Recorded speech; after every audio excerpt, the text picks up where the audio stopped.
Hello and welcome to Farm Connections. I'm your host, Dan Hoffman. On today's show, we sit down with local boy and professor emeritus at the University of Missouri, Dr. Jerry Nelson. Kent Thiesse informs us about the importance of the Chinese soybean export market, and JoAnn Lower shares a lesson she learned about her father. All here today on Farm Connections.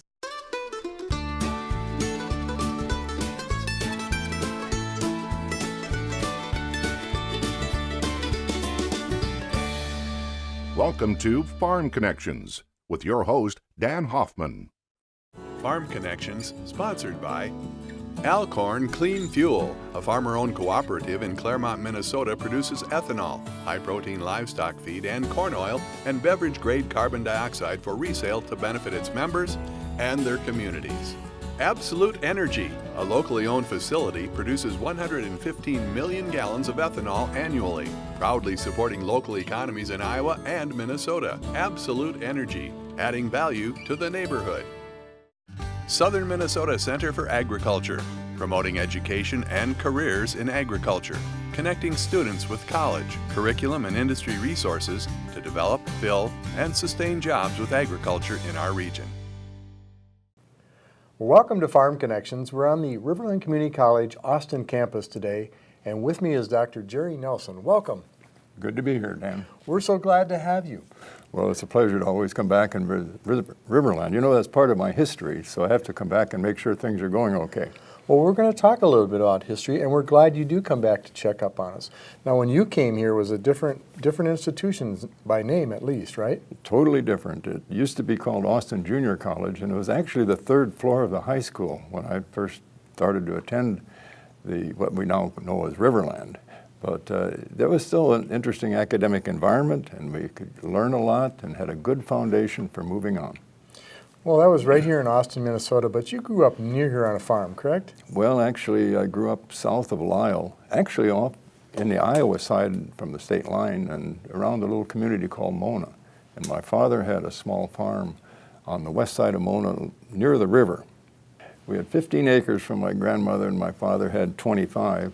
And that was wooded at the time. We had some dairy cows, and we got the trees off, and then we got the stumps out, and eventually planted some potatoes, and gradually got it cleaned up so we could have corn and other crops. No soybeans at that time, though, because that was earlier than the soybean revolution.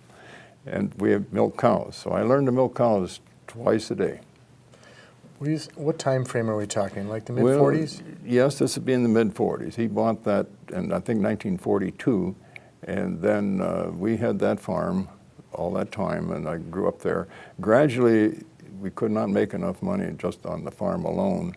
My mother was a school teacher, but after I was born, and she stopped teaching, and I had two more brothers and two sisters, so that was 6 kids, and it was just too much. So my father started to go off farm to do some work, which meant that the older boys, me one of them, got to do a lot more of the farm work. Well, it's a wonderful area to grow up, and tell us about that experience. So we're talking really about World War II time and then post-World War II time. Right, and it worked for a lot of farmers because we had some things we could do at home, but at the same time I was working for several farmers, and I could go down to Mona and around that area and probably work for every one of those farmers at least sometime, particularly in threshing grain and for picking corn, and at that time there was a lot of lodging in corn. We had to go out and glean the fields and pick up all the extra ears and things. And again, when farmers would be on a vacation, and they would take one once in a while, I would get to do their chores and so on. So I got to learn a lot from a wide range of farmers in that area. They didn't do it all the same? They did not do it all the same. No, remarkably, some of them had John Deeres, and some had Olivers, and some had Farmalls. So it made a big difference where you were. You want to make sure you got your colors straight when you started to work with them. And all the machinery operated differently, too? Absolutely, yes, absolutely. There was a transition from the horses, actually, when I was youngest, until the early tractors, which were amazing in terms of their capacity to move machinery around and the power. And then, of course, the conveniences on the tractor. And I remember the first one I ever saw with power steering, and I said, boy, that's really uptown. Now we're farming. Oh, farming, yep, because now it's totally different. Well, you sometimes work for the neighbors and in addition to your home farm, and If I remember you saying that was kind of a life-changing event when a certain neighbor identified some traits in you that were admirable. I was working with a farmer south of Lisle. His name was Elmo Jar, and I learned a lot from that fellow. And now, of course, his sons are operating a huge farm. But he also did a lot of custom work, and we did custom work for another farmer nearby, and his name was Cliff Nelson. And Cliff was a very interesting guy in his own right, but unfortunately, when he was younger, he was working with a binder pulled by horses, and he went in front of the binder to clean it out, and the horses bolted, and they cut one of his legs off. And so he was handicapped. So I would go over and help him quite often when things were needed, even though I was working for a different farmer. And so we were over there harvesting oats, and I was getting the last bit of the oats up into the bins, and he said, well, you better stop and get some Kool-Aid and cookies before you head home. It was about 3 o'clock in the afternoon, and the social structure was so strong, you know, having a break. So he was sitting underneath a tree out in front there, and he brought the cookies and Kool-Aid, his wife did, and he said, kind of a gruff character, well, you finished that college up there in Austin, what you gonna do now? I said, well, I'd like to have gone to the university, but I don't have any money, I can't afford it, and I'd saved up enough to get through the junior college at that time, and he said, well, you gotta go to the university. I said, well, I'd like to go on to Minnesota, but I can't do it. And he said, well, you go up there, you talk to those professors, you get registered, and I'll pay the bill.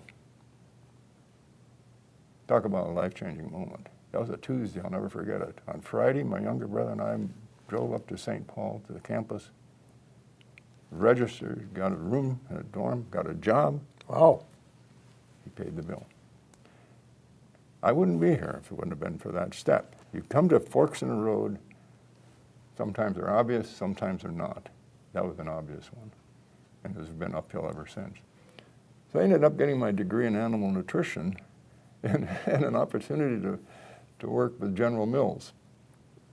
So I went out and interviewed with them and actually had the job offer, but what they wanted me to do was sample all the shipments of grain that were coming in and run them down to a lab and analyze them so they could get the protein content and energy content and so on, so they knew how to blend it with other things to get the proper. And I could see myself for the rest of my life running back and forth in that lab, and I said, you know, that's not really where I want to be. I ought to go to graduate school.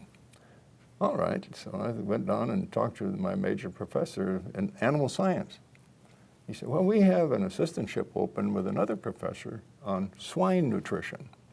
And they were interested in baby pigs. And at that time, they were just starting to look at iron nutrition for the baby pigs, which now, of course, is pretty common. And there was some vitamins that they were supplementing with. And so the gilts were pregnant, the pigs were going to be born. My job was to determine whether those vitamin supplements or the iron were helpful in the baby pig development. So I went back and talked to my advisor, and he said, well, you know, that's interesting, but you're more interested in ruminants. Well, I would prefer to work with ruminants if I could. Why don't you go up to agronomy and talk to them, because they're doing pasture trials, and they're using animals on different pastures to determine what their milk production and weight gains and so on are. So I went up there, and sure enough, they had an opening. So I moved over to agronomy. You got to be versatile. Another fork in the road. So then I was studying these things and doing what they call fecal collections. In other words, you knew what the feed was going in, and you found out what was coming out the other end. And it didn't take me long to realize it's a lot more interesting to study what's going in than what's coming out. So you could calculate the value of the forage from measuring when it went in and when it came out. And this is a common way to do it. Now it's much more sophisticated and more technical. They can do it much easier. So I started to study grasses and legumes and alfalfa. And then I had an opportunity to go to Wisconsin for a PhD. And there I worked with a well-known professor on alfalfa. And we did a lot of work on it and had a tremendous experience there and got a PhD. Then I had a chance to do a postdoc at Cornell in Easton. And I'd never been out of the Midwest before. And it was a different experience. And they were interested in alfalfa, they were interested in dairy cattle, and so I worked out there, but I ended up working on an insect problem. And then the job opened at the University of Missouri, and I've been there ever since. So it's been an interesting career, and you look around, but every experience teaches you something about not only the science, but the people and how they work. And I kind of wonder sometimes, we've put a lot of emphasis on the science side of things and the STEM disciplines and so on, but it's the social disciplines, the social sciences that tell us what will work and what won't work in society. And we can't lose sight of that. And that's one of the lessons I learned from all of that. Great points. What an interesting career. And you're still working with the University of Missouri. That's right. I joined the University of Missouri in 1967. Now it's 2018. Doesn't take long. That's 51 years I've been there. Dr. Nelson, what drives you to do what you do? I mean, at this stage of your career, you could say, I'm going to just sit it out, but you're giving back to communities, including the college and the Agriculture, Food Science, Technology Club. Why? Well, there are two main reasons. I would say I've been very fortunate in my career to have people help. And the key point there is that I really wanted to continue to help, and how can you do that? So when I'm traveling around the world and I see these families and children particularly, it sort of grabs my heart that why can't we provide a better lifestyle for them so that they can grow up and be happy and be healthy and also have family values and be citizens of a country that really is meaningful. I know it's going to take time, but those things are what really drive.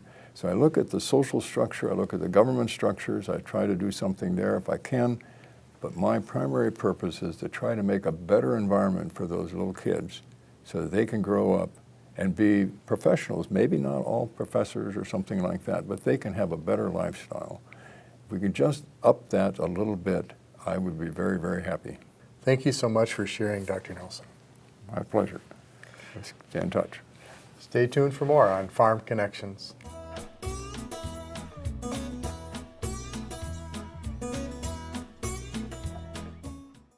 The springtime of the year is usually when farmers are focusing on planting their crops and planning their market strategies for the year. However, in 2018, another issue has surfaced that's greatly affecting farmers, and that's some of the trade negotiations and deterioration of trade relations with the country of China. The U.S. and China have long been strong trading partners on a free trade agreement, and agricultural products are a big part of that. And one of the biggest agricultural products that is affected is soybeans. And certainly that has got farmers paying a lot of attention to the current trade negotiations. Trade rhetoric and threats between the U.S. and China deteriorated considerably in the first 4 months of the year. U.S. announced about $60 billion worth of tariffs on goods and services coming into the U.S. from China, later threatening to raise that to $100 billion. China responded by threatening to impose tariffs on 128 products, initially starting with pork and wine and some other products, later adding soybeans, corn, beef, cotton, and other agricultural products. The biggest concern in the U.S. in agriculture is probably soybeans, because a 25% tariff on soybeans would have a big impact. For the 2017 crop year, about half of the soybeans raised in the U.S., half of over 4 billion bushels of soybeans, were exported. And about 60% of those exports went to China. So about 1 in every 3 rows of soybeans is going to China based on the exports. Those soybean exports to China were worth over $14 billion last year. If China implements tariffs on U.S. soybeans, Chinese processors will likely look to South America and other countries to source their soybeans as compared to the United States. Now, some ag economists have predicted that there's not enough soybeans in the world to fill that demand because China is such a big user of soybeans, but it certainly would probably cut back on the total number of soybeans being exported to China. Some grain marketing experts have estimated that soybean prices could drop 5 to 10% because of the added tariffs if they were implemented on U.S. soybeans going into China. A full-fledged trade war between China and the United States would likely have serious economic impacts on both countries. This is especially true in the Midwest, where farmers in rural communities would likely feel the serious economic impacts of a Chinese tariff on soybeans and other agricultural products. The U.S. ag industry and other leaders are hoping a workable agreement can be reached to avoid a full-fledged trade war with China. That's all for today. We'll be back next time.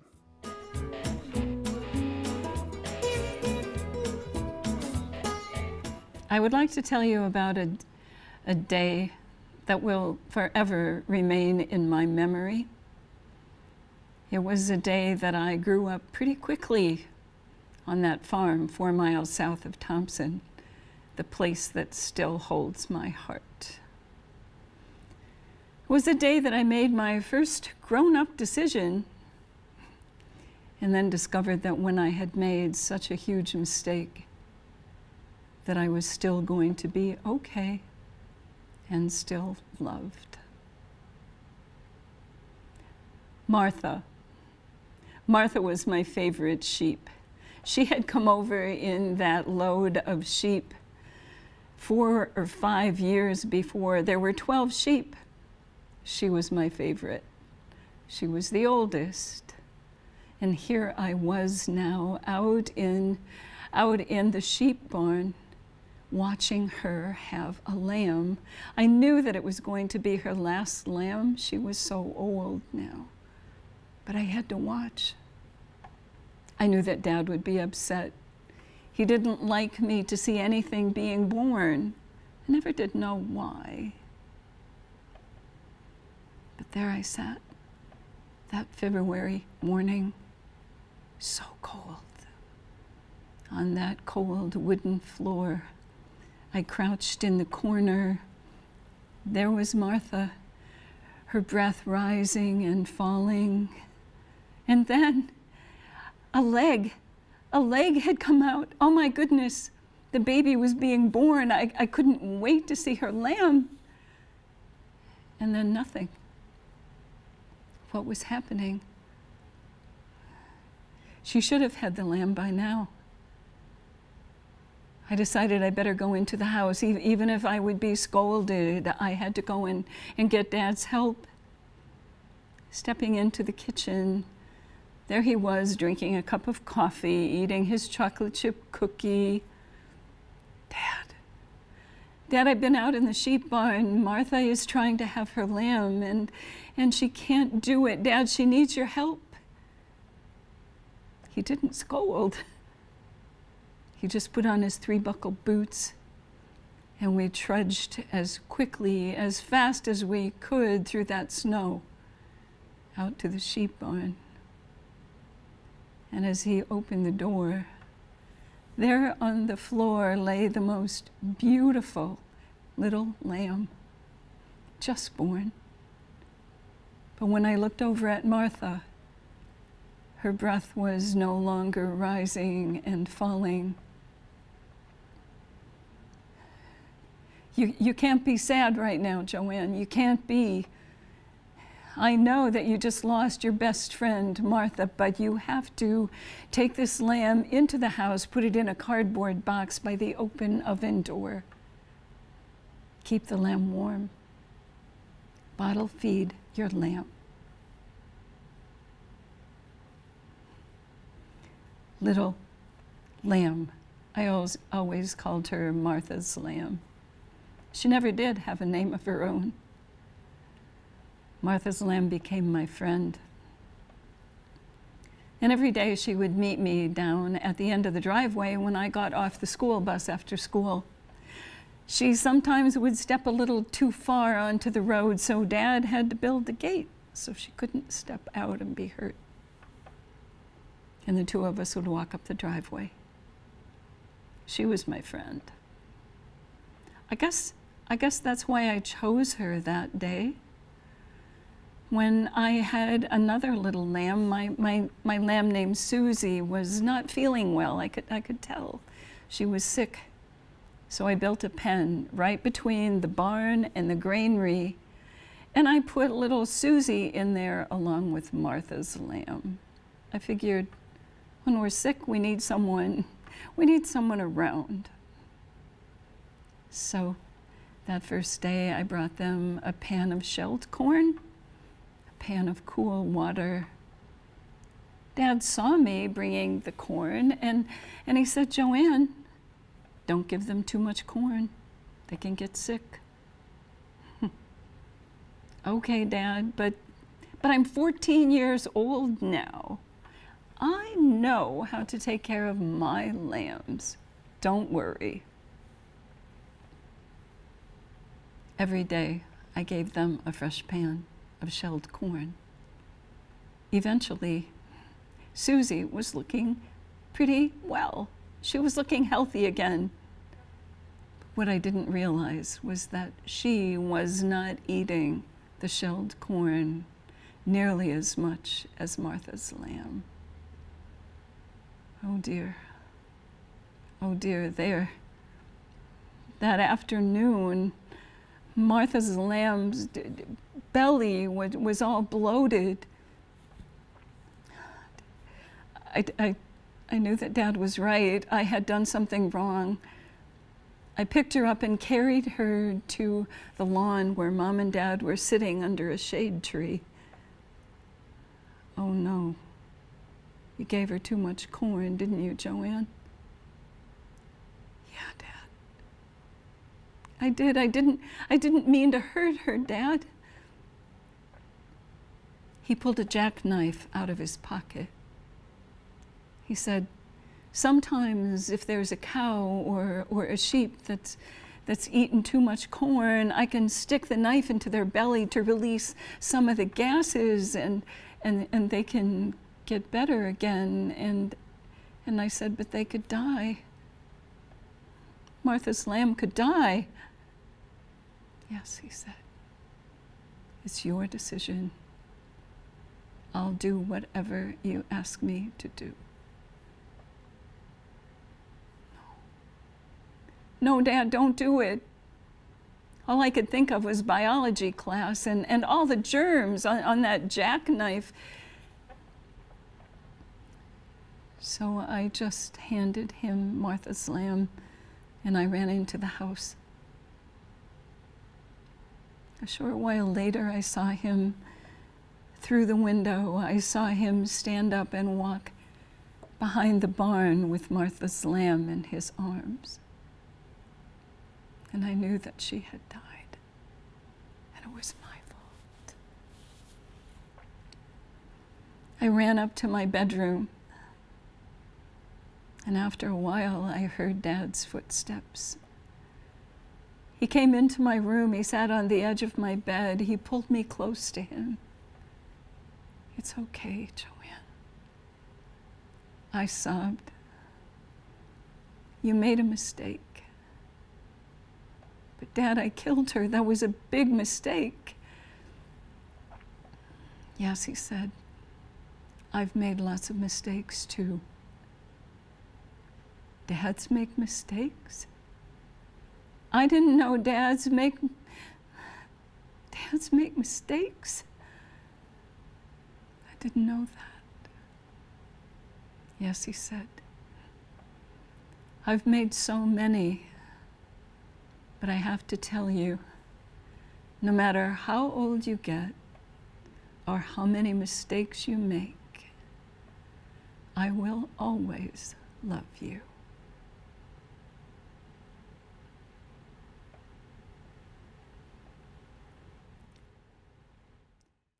Bird health is a primary concern for the nation's poultry producers. Whether it's turkeys, broilers, or egg layers, farmers know if they take care of the birds will take care of them. Dozens of farmers from across the country gathered in Minnesota recently for a poultry health management school. The school has been held for 17 years as a way to continually educate farmers in the ever-changing poultry industry. The end game then is that these individuals will have a better understanding of why they're doing particular things within their own farms at home, or if they're a service provider, they will have some better knowledge to go out and be able to serve their own clients and hopefully raise that overall bar of poultry production here in the U.S. The Poultry Health Management School is geared toward farmers working with birds and for service providers who support those farmers. The Poultry Health Management School includes both classroom lecture and hands-on experience. Participants work with live birds to learn how to diagnose potential health issues, as well as with expired birds to identify potential health concerns. I think the thing that's very unique to the school, and we've been doing it for 16 years, is a gross cases study lab that we do on the last day of school. We actually have disease specimens with scenarios created around those specimens, and the students or attendees work in groups, answer questions, and hopefully network and talk to each other about what the proper answers might be and what their approach would be to addressing the situation. Early diagnosis of disease or illness can help farmers treat the remaining flock. That's important because bird health is the #1 concern for poultry producers. Bird health is the #1 priority for growers, whether we're talking turkey growers, broiler growers, or egg layers, because ultimately we need to keep those birds healthy, and there's a number of factors that go into that. Again, it's that environmental condition, that what's the condition in the building, it's access to feed, but it's also the quality of the feed, and making sure there's access to water, and it's high quality water, it's clean water, and then making sure that the air in that building is clean for those birds as well. This is Lynn Kettleson reporting. When it comes to growing, it's important to remember where you come from and who helped you along the way. There are always lessons to be learned. From our parents to our neighbors, everybody has some wisdom to share. I'm Dan Hoffman. Thank you for watching Farm Connections.